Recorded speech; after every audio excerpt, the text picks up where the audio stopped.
This video is sponsored by PotownStore.com, the best place to get yourself some TCGO code cards. Whether you're looking for that last card to complete your online deck or just to get the latest booster packs in town, they literally have everything. You can use the coupon code ZAPDOSTCG to get 5% off your next order. Also, this video is sponsored by Cardmarket.com. Cardmarket is a European platform where you're able to buy and sell cards to people all across Europe. I personally use it every single day, and you can use the referral name ZAPDOSTCG to help support the channel. This video is also sponsored by YourPlaymat.com. This is a website to create your own custom playmat from scratch. You can upload your own unique design or your favorite wallpaper and then turn it into a beautiful playmat. There's a link down below to get 10% off your next order. Last but certainly not least is DragonShield.com. There are links down below for people from the US and people from Europe where you're going to be able to buy sleeves, binders, and deck boxes. And of course, Dragon Shield is the best brand to protect your beautiful cards. I recommend them for every tournament, so definitely check out the links, and it's going to help out support the channel so much. So thanks for sticking around with the commercials, and let's get this video started already. Peace!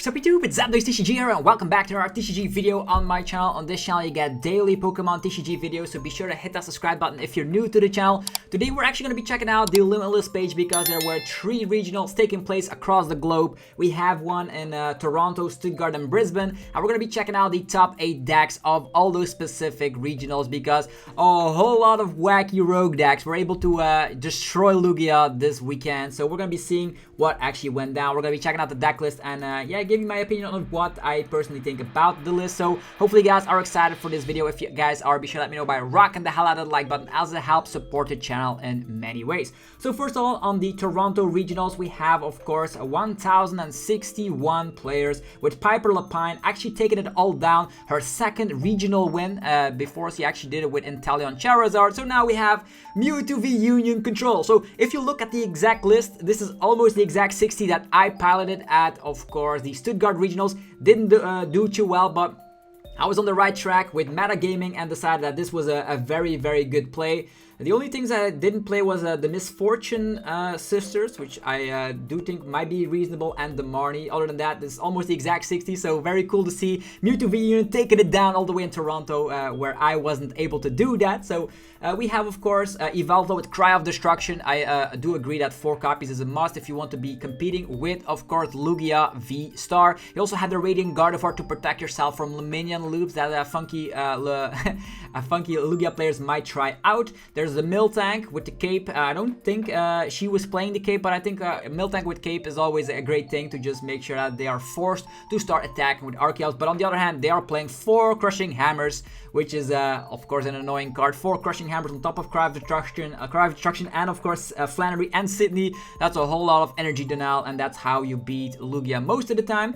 You also can get out Mewtwo VUnion with the V-Guard energy, making yourself a very tanky Pokemon, and you're going to be able to, of course, heal infinitely with that super regeneration attack, healing 200 from the Mewtwo VUnion. So once you can get Mewtwo VUnion out against a lot of decks that are not able to hit over 200 damage, you're going to be instantly winning because you can deck them out, because you have the Palpat strategy. You can Palpat, Silene, use the Palpat again. You know how it goes. With the Team Yell's Chair, you have an infinite loop going unless you flip 7 tails in a row or 8 tails in a row, which could happen. It happened to me. So anyhow, we also have the Galar Mine, which can trap opponents in combination with the Yellhorn, which is super great, crazy to see. Also love the Serena here. Not only can you trap V Pokemon in the active position, it also allows you to discard the Mewtwo VUnion puzzle pieces, which is also something I did at the Stuttgart Regional. So very, very huge congratulations to Piper Lapine. She must be very happy with this result, and it's a very solid list for sure. I wonder how Control will fare in the Liverpool Regionals coming up in January. I don't know if there's any more regionals coming up before that, but yeah, Control is totally back. So with Mewtwo VUnion taking its place, we've also seen that Sander was utilizing something unique. What else was in the top 8? We do see a Durant here, Christian Labella, which is able to use Articuno. I wonder if it's going to be the one with the trekking shoes. I haven't paid attention too much against that. Then we have Caleb Gadamer, if I pronounce that correctly, with a Lost Zone box. Let's see which version of the Lost Zone box it is. It actually was the same list that Grant Manley utilized. So with the Kyogre here, with the Aqua Storm. So pretty much you tin your deck out completely with, of course, Radiant Greninja, with a lot of comfies, with Color's Experiment, and in the late game, use Energy Recycler, get all the energies in your deck, and use Aqua Storm to take multiple prize cards. The Zekrom also is in here. This was also something I tested out in our testing group. We were testing out the Zekrom as well. I couldn't decide whether to pick Mewtwo VUnion or this list, but this list is solid. The only thing that I didn't run when playtesting with this list is like, we've only played one choice belt, but other than that, the list is almost exactly the same. And also, we were running one copy of the Raikou here, so it's something that they were not running. So pretty much this deck is going toe-to-toe with the Lugia VSTAR deck, and it's very sufficient at dealing with one prize decks as well because of the Sableye. So very, very great to see Lawstone Box doing well. Moving forward, there's going to be a top 4 with Kieran Farah, if I pronounce that correctly, with Lugia. So Lugia got, of course, top 4. Solid deck. Let's see which version of the deck it is. They opted to go for 3 capture energy, so they dropped one from the consistent Tord list and added in the V-Guard energy. Other than that, they also added in a second copy of Collapsed and the Birdkeeper to protect himself from the paralyzation, and also the Snorlax added in here. Stoutland is, of course, as a staple. Only 2 copies of Lugia VSTAR and 3 copies of the Lugia V. I wonder why that is. Maybe they don't want to start with Lugia because sometimes Mew can dunk them. So maybe that is the reason, but that's a little bit greedy in my opinion.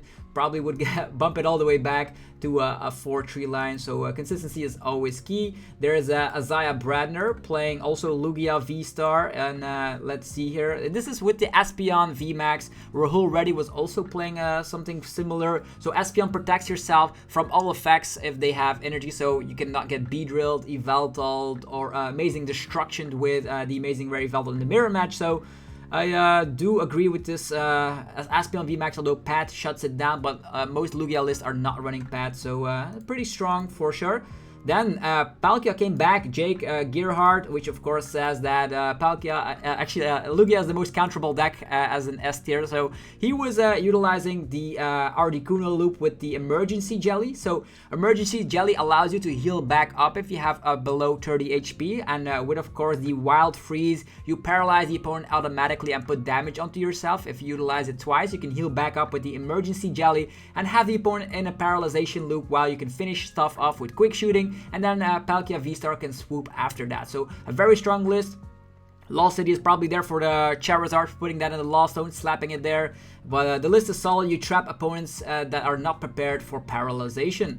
There's also the 7 list, Grand Manly. We've already seen it's the same list that Caleb was playing. So the last but not least is Charlie Locker. Charlie Locker is, of course, utilizing also a very unique way to lock opponents with Radiant Alakazam. So instead of going for like the double quick shooter, they opted to go for a Radiant Alakazam, which can move damage counters on the active to one of the opponent's other Pokemon. So that allows you to Wild Freeze. Wild Freeze. Oh, they're all almost knocked out. We're going to be making sure that we knock them out because of moving damage counters around. So another Pokemon goes active in your turn, and then you can Wild Freeze again, which is super, super great. So IceQ respecting the Lost Zone Box with double wash energy also was great against the Regis, by the way, but it's a 1 prize deck using 2 Drapion, so they are respecting Mew VMAX for sure, which was a very popular deck going into the regionals here. So that's the top 8 of Toronto. As you can see, only 2 Lugia in that top 8, and there was Control in there, Durant doubling up on the Articuno and double Lost Box. So for people saying, oh, the meta is like not good, we do see a whole lot of rogue decks coming out the woodworks. Talking about rogue decks, we talked about Matea's list here of the Palkia Vikavolt. Right now we're at the Stuttgart Regionals. This list is very good. We've tested it out on the channel before. We of course have Vikavolt with Paralyzing Bolt, allowing you to item lock opponents. Very strong against Lost Zone Box, could also be strong against the Regis, could also be strong against Lugia if they don't have their Archeops in the discard pile quite yet. You have Raikou to respect Lugia as well, so you can one-shot them as a low maintenance attacker. This deck really draws a lot of cards. Tracking Shoes, Radiant Greninja, as well as Crobat, and Tracking Shoes allowing you to dig through the deck, and Speed Lightning and all that, allowing you to speed through the deck and have all your setup going. The Mew from Celebrations allow you to get an item card from the top 6 cards, and with Scoop on that you can even reutilize that. So strong list. Palkia's new best friend is of course Vikavolt. If you want to see this list in action, there's a list, actually there's a video up on the channel. Moving forward, yeah, one of our Belgian fellas here, Brent Kozemans, playing the Mew VMAX. Is a very classic, straightforward fusion build, and he was showcasing that dunking Lugia is also a way you can win. Also playing triple Pokemon catcher, so relying heavily on the coin flips here, but with triple Elasa Sparkle, with double Forest Seal Stone, with 4 Cramomatics, you're gonna get that turn 1 smack with the Meloetta, and that's what the deck typically does best. This list is just a straightforward fusion build, and it is performing very, very well. Alright. Then there was also Yari Bonsai, if I pronounce it correctly, playing the DTE build of the Mew. And we've also seen a lot of people playing the Mew VMAX Path to the Peak build, but then with Judge, so you can disrupt our Rangaroo shenanigans. This time around, it's just Marnie, but the deck is still solid as it is. A split between Path to the Peak and Lost City. I like that quite a bit, because Lost City can still be a pain in the head for Lost Zone boxes, for sure. And also the Heroes Medal. This is a unique card here, allowing you to put your Mew VMAX as a 2-prizer, because you take you have 100 HP less, but if the opponent knocks it out, you can take 1 less prize card. So the price trade is going in your favor when you have the Heroes Medal on your Mew VMAX. If you're expecting a Drapion coming out of nowhere, well, if they KO Mew VMAX with Heroes Medal, they only take 2 prize cards, so you're trading 2 for 2, which is very, very good. Then, there's a lot of Mew in this top 8 of Stuttgart. There's also Magnus Pedersen with, of course, Palkia, Inteleon. I'm expecting some Articunos, yeah. Articuno seems to be a mainstay in Palkia right now. If you gave up on Palkia before, think again. Articuno is now part of the core of the deck, paralyzing the opponent, so you're able to have a shot at Lugia. Lugia most of the time is way too fast, but if, with all the shady dealing shenanigans, getting trainer cards from the deck, you're going to be able to have that combo going with Articuno and Emergency Jelly, so you can get, of course, ahead in the prize trade, trapping an opponent until you're ready to quick shoot it, and once it quick shoot it, another Pokemon comes active, you paralyze it and smack it with Palkia VSTAR is a very great strategy. So don't give up on Palkia, it's still here. Also Ice Cube here, so they are respecting their Subbles to stay alive against some stuff like this Sableye. Okay, there's a Lugia list from Liana, and I am not able to see the list quite yet. Then we have Sander Wojcik. Of course, Sander Wojcik, a very known control player, brought something entirely new. After his top 8 at LAIC, he brought something new instantly in 1 week time with Mewtwo V Union and the Kirlia engine. With Refinement, you can discard a card from hand and draw 2 cards. The combination of Kirlia and discarding the puzzle pieces is very great, but also allow you to switch up the damage counters because of the Gengar here. With Life Shaker, the Gengar, your ability is allowing you to get any damage counter from your psychic types to other psychic types as often as you like. So if Mewtwo V Union gets damaged, you can utilize it to put all the damage onto your Pokemon on the bench, use the Radiant Serena to heal 20 from all of them, and the rest of the damage goes to another Pokemon, which you can scoop up, net up later. So this is an attacking Mewtwo V Union deck, because you heal the damage done to you, and then Mewtwo can final burn its way to victory. We also have the V-Guard to protect yourself. 30 reduction is very great for sure. And you have the Palpite Saline combo as you come the scene with Piper as well playing that. So Palpite Saline, who would have thought that those were going to be the infinite loop of the day. Moving forward, there's Piotr Orlansky. He was in the vlog, if I'm not recalling, from the last regionals we went to. I don't know which one it was, but yeah, we have him in the vlog. He was playing, of course, Lost Zone Box. He's a very big fan of Lost Zone Boxes, and now he's got his top 8. And he was very happy about that. So what do we see here? Radiant Charizard, and they're also playing the Snorlax. So it's a Mirage Gate build, but playing some different attackers. Charizard, Zeraora, and Snorlax as the main ones. With double choice belt, you're respecting a Stoutland, ruining your day. So I do respect the double choice belt. And Temple of Sinnoh could also make sure that if they cannot bump the stadium, the Stoutland will not be a bothersome issue here and there. Double Clara can get back your Charizard, or also can get back the Zeraora. It depends on the matchup. If they probably wouldn't see the Zeraora coming, seeing as they're only 2 lightning energy, so unprepared Lugia players probably would have get slapped by the attack of the Zeraora. Still Drapion here for the Mew, so Mew is being respected in a whole heap of top performing list. And then Jamie Hindley.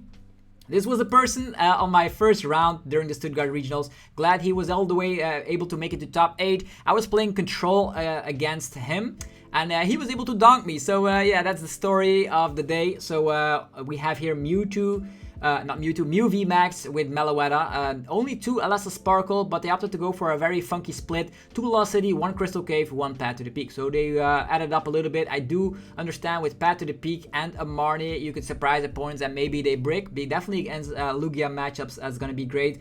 And Echoing Horn, yeah, it's just a fusion build, but with a different stadium splits. No Heroes Medal in here though. So last but not least, let's check out Brisbane, and that's where the controversial stuff happened here. Brisbane Regionals had a lot of funky archetypes in that top 8. Let's start with Tim Franklin's winning list. Let's just make some room here. All these fantastic lists that we've already seen. So yeah, Lugias and all that. Checking out the Frosmoth Box, as it is called. Of course, if you could imagine, if Articuno is great, why not play it with Frosmoth, right? So you're a 1-price Pokemon that is going to be able to paralyze until you're ready to set up your Alolan Vulpix V-STAR. With Alolan Vulpix V-STAR and having a Wash Energy, you're completely immune from everything that the Lugia might be able to do against you, unless they're attacking with the basic Lugia V, but don't tell them. So we have Articuno with the Wild Freeze, we have Frosmoth to set it up instantly. You can also set up your Ice Cube. So Ice Cube and Articuno seem to be like the most popular water types during last weekend's regional barrage. So Nessa allowing you to get back 2 energies and or any combination of Pokemon. So you can get back your Frosmoth, your Articuno, your Radiant Greninja. So it's just a 1-price deck. I wonder how this fared against Lost Zone Box, but of course we have the Wash Energy and the Ice Cube and the Raihan, so the Raihan could find the Wash Energy. So funky list for sure. I wonder how it will do, but because this looks like a versus ladder deck, but it was able to slap Lugias, which is the most important factor. Joel Suryadi from Poland, or actually from Indonesia. The flag of the country is almost the exact same. So from Indonesia was able to, of course, get 2nd place with the Flaaffy box. Flaaffy box, we see some Regielekis in there, we see Zekroms, we see Raikou and Medicham. So their strategy is Wild Shock, paralyzed, Wild Shock, paralyzed, Medicham with Yoga Loop, back to your turn, get yourself the Scoop Up Net, utilize Zekrom again, and then you can infinitely win against Lugia if they don't have any switch outs. So they must have seen a whole heap of Lugias to be able to make it there. So lots of 1-prisers are getting hyped. Moving forward, there's Anthony Fernay with the Durant. Durant, of course, we've already known it since Noble Victories, but now it's back munching at the opponent's deck again. It utilizes some Yveltals in there, also Cast Form with Free Retreat, so you have a pivot here and there. And it just wants to go for the Devour to discard the opponent's entire deck. You have Yellhorn, which confuses the opponent's Pokemon, so they're forced to retreat. If they retreat, they discard energies, then you can munch away with Durant. Sydney can discard energies from their hand as well if they are not playing any supporters to just make sure that they don't deck out. But yeah, I wonder how this Durant list will fare. We'll have to test it out on the versus ladder soon. Then Yveltal Control with Lewis Stevens playing the Yveltal Control. I think this is the exact same list that Sander utilized. Seeing the Lucky Egg here, seeing the the exact same list that Sander Wojcik utilized at LAIC. So with Eldegoss, you can loop your supporters with Birdkeeper, and then you're going to have an infinite loop going with, of course, this deck. You can discard energies with Cry of Destruction. Yellhorn, Galarmine is great to trap Pokemon in the active position, and the Wash Energy on top of Ice Cube, which you can find with Forest Sealstone, allow you to, of course, get a win out against Lost Zone Box as well, unless they are playing Temple of Sinnoh. So very cool to see that. This list is, of course, running the Cape of Toughness. Then we have a Lugia, Brent Tonninson, playing that. So yeah, we have a Lugia here. Let's see what this Lugia has to offer. Okay, 4 capture energies. This seems like an upgrade to Tor's list with like an extra Collapse and an extra Lost Vacuum, respecting specific tech cards here and there. Only 3 Archeops. Okay, that's how they cut or made room for the stadium. Maybe they are scared of a turn 1 Path to the Peak, so they added up some more answers for that. But other than that, it's a very solid list, I would say. Also, they're playing the V-Guard Energy. So, and they cut down the Heat Fire Energy, seeing as they not utilized it too much. But the V-Guard Energy will protect in the mirror for sure, unless they're coming with Amazing Rare Yveltal. And then Aaron Stringfellow is also playing that control list with a twist. Is there any difference between this list and the other one? I'm gonna have to check that out, but yeah, I don't know. I don't know if there's any difference here. Let's go back to tournaments, Brisbane, and let's see here. There was Aaron Strickland. Let's see if there's any difference here. 7 energies, Lucky Egg, 2 Yalhorn, 2 Galarmine. I think they cut down on a Hammer? I don't know. Sydney here. Let me know what was different here, but it's still the control list that we've come to known with from LAIC. So control did very well this weekend throughout the globe, as we've seen here. A lot of Lugia counters coming out of the woodworks with Zekrom. The Articuno with the emergency jelly also came out of the woodworks, and the random Durant. So love to see the variety of decks coming out of nowhere, because people thought there's going to be all Lugia again, but that's always something that happens. A new set comes out, people all play the best deck, and then people start countering it. So yeah, hopefully you guys enjoyed this video of the run through of all the best decks from, of course, last regionals. And if you guys are new to the channel, be sure to hit that subscribe button. You're gonna get daily Pokemon TCG content, and tomorrow we're gonna be checking out that funky list that Sander utilized on the channel. So hopefully you guys are excited. Go check out our sponsors, PokemonStore.com, the best place for TCGO code cards. You can use the coupon code ZapDoysTCG for 5% off. There is, of course, cardmarket.com for European players. You can buy and sell cards to people all across Europe. There's Dragon Shield for sleeves, binders, and deck boxes for people from US and Europe. Links down below. And last but not least is EuroPlaymat.com to create your own custom playmat from scratch. You can get 10% off right now. Clicking the link down below, upload your favorite wallpaper or unique design, and they turn it into a beautiful playmat. Have yourself a fantastic rest of your day. I'll see you guys tomorrow for more Pokemon TCG epicness. I'm out. Peace.